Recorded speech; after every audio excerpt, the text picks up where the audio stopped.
तुमମାନଙ୍କୁ arts ଏକାଡେମୀର YouTube ଚ୍ୟାନେଲକୁ ସ୍ୱାଗତ।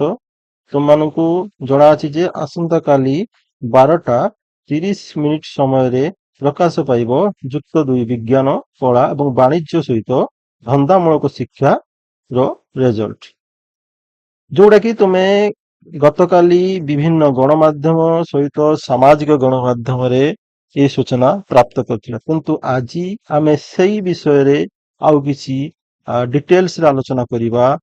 ତ ଇଏ ତ ରହିଛି 12:30 ସମୟରେ ରେଜଲ୍ଟ ପ୍ରକାଶ ପାଇବ, କିନ୍ତୁ ତୁମେମାନେ କେତେବେଳେ ଅନଲାଇନରେ ଏହାକୁ ପାଇପାରିବ ସେ ବିଷୟରେ ଆଲୋଚନା କରିବା, ଯୋଉଟାକି ଆଜିର ବିଭିନ୍ନ ଖବରକାଗଜରେ ପ୍ରକାଶ ପାଇଛି। ପ୍ରଥମେ ଦେଖିବା ସମାଜ ଖବରକାଗଜ ରେ ବାହାରିଛି, ଫ୍ରଣ୍ଟ ପେଜରେ ବାହାରିଛି ଯେ 20ରେ ଯୁକ୍ତ 2 ପରୀକ୍ଷା ଫଳ, ଉଚ୍ଚ ମାଧ୍ୟମିକ ଶିକ୍ଷା ପରିଷଦ ପରିଚାଳିତ ଯୁକ୍ତ 2 ପରୀକ୍ଷା ଫଳ ଆସନ୍ତା 20 ତାରିଖ ବୁଧବାର ପ୍ରକାଶ ପାଇବ।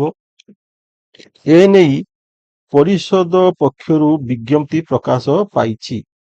ଏଥିରେ କଣ ପ୍ରକାଶ ପାଇବ ନା ଗୋଟିଏ ଦିନରେ କଳା, ବିଜ୍ଞାନ, ବାଣିଜ୍ୟ ଏବଂ ଧନ୍ଦାମୂଳକ ପାଠ୍ୟକ୍ରମ ଏବଂ କରେସ୍ପଣ୍ଡେନ୍ସ କୋର୍ସର ଫଳ କଣ କରିବ ପ୍ରକାଶ ପାଇବ।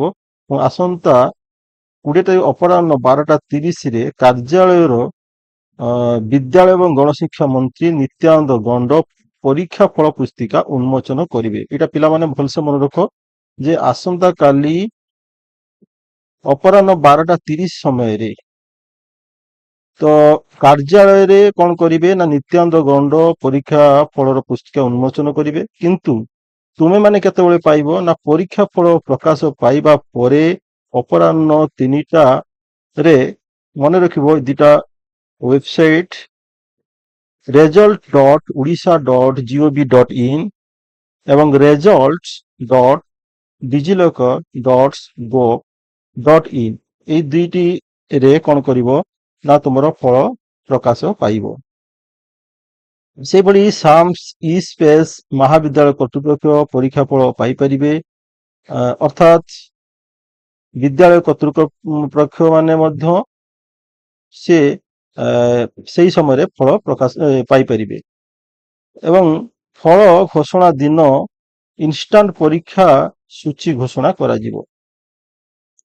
ଯେଉଁମାନଙ୍କର କୌଣସି ବ୍ୟାକ୍ ରହିଥିବ ବା ଗୋଟେ ଦୁଇଟି ବିଷୟରେ ଅଣକୃତ କାର୍ଯ୍ୟ ହୋଇଥିବେ ସେମାନଙ୍କ ପାଇଁ ଇନଷ୍ଟାଣ୍ଟ ପରୀକ୍ଷା ସୂଚୀ ଘୋଷଣା ହେବ।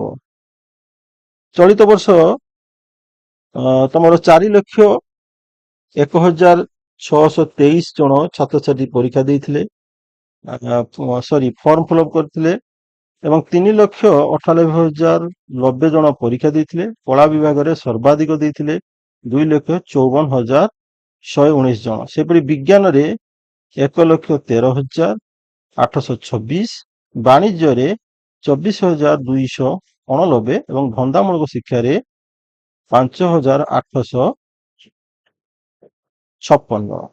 ଇଏ ଥିଲା ସମାଜ ପେପରରେ ବାହାରିଥିବା ସମ୍ବାଦ। ଠିକ ସେଇଭଳି ସମ୍ବାଦ ପେପରରେ ମଧ୍ୟ ଫ୍ରଣ୍ଟ ପେଜରେ ବାହାରିଛି।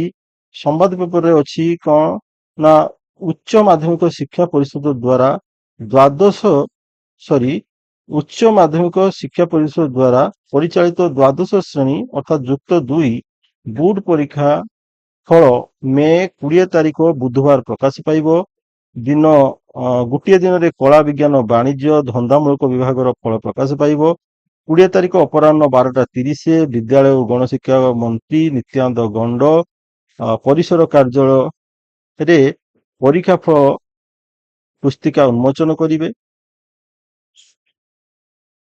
ଅପରାହ୍ନ 3ଟାରେ କଣ ହବ ନା ରେଜଲ୍ଟ ଉପଲବ୍ଧ ହବ। କୋଉଠାରେ ନା ତମ result odisha.gov.in ଏବଂ result.digilokar.gov.in।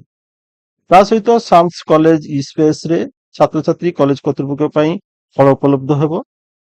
ସେଇ ସମାନ କଥା ଚଳିତ ବର୍ଷ 3,98,090 ଜଣ ପରୀକ୍ଷାର୍ଥୀ ପରୀକ୍ଷା ଦେଇଛନ୍ତି। କଳା ବିଭାଗରେ ସର୍ବାଧିକ 2,54,119, ବିଜ୍ଞାନରେ 1,13,826 ଏବଂ ବାଣିଜ୍ୟରେ 24,290, ଧନ୍ଦାମୂଳକରେ 5,856 ପରୀକ୍ଷା ଦେଇଛନ୍ତି। ସେଇଭଳି ଅନ୍ୟାନ୍ୟ ପେପର ମାନଙ୍କରେ ମଧ୍ୟ ପ୍ରକାଶ ପାଇଛି, ଯୋଉଟା କି ତମର ଦେଖ ଧରିତ୍ରୀ, ପ୍ରମେୟ, ଏମିତି ଅନେକ ପେପରରେ ପ୍ରକାଶ ପାଇଛି। ତେଣୁକରି ପିଲାମାନେ ତୁମମାନଙ୍କୁ ଅପେକ୍ଷା କରିବାକୁ ପଡିବ କେତେ ସମୟ, କେତେବେଳେ ନା ଆସନ୍ତା କାଲି ଠିକ ଦିନ 3ଟା, କାରଣ 12:30ରେ ଯଦିଓ ରେଜଲ୍ଟ ପ୍ରକାଶ ପାଇବ, କେବଳ ପାସ୍ ହାର, ସଫଳତା ହାର, ଏଇ ଟାଇପର ଡାଟା କିଛି ଆସିବ, କିନ୍ତୁ ତମର ଯୋଉ ଇଣ୍ଡିଭିଜୁଆଲ ମାର୍କ ତମର 3ଟା ସମୟରେ ଏଇ 2ଟି ୱେବସାଇଟରେ ଉପଲବ୍ଧ ହବ। ତେଣୁକରି ପିଲାମାନେ କଣ କରିଥିବ ନା ଆସନ୍ତା କାଲି ଅପରାହ୍ନ 3ଟା ପର୍ଯ୍ୟନ୍ତ ଅପେକ୍ଷା କର ଏବଂ ଧୈର୍ଯ୍ୟ ସହ ଅପେକ୍ଷା କର, ଏବଂ ରେଜଲ୍ଟ ବାହାରିବା ସମୟରେ ସର୍ଭର ବିଜି ହେଇପାରେ, ସେଥିପାଇଁ ତମେ ଧୈର୍ଯ୍ୟ ସହିତ ଅପେକ୍ଷା କରିବ, ରେଜଲ୍ଟ ଦେଖିବ। ଏବଂ ମୁଁ ଆସନ୍ତା କାଲି ଯେ ଏଇ ଯୋଉ ରେଜଲ୍ଟ ବାହାରିଲା ବେଳେ ରେଜଲ୍ଟର ଲିଙ୍କ ମଧ୍ୟ ମୁଁ ପ୍ରଦାନ କରିଦେବି। ସର୍ଟସ ଭିଡିଓର ଡେସ୍କ୍ରିପସନ ବକ୍ସରେ ମୁଁ ଲିଙ୍କ ପ୍ରଦାନ କରିଦେବି।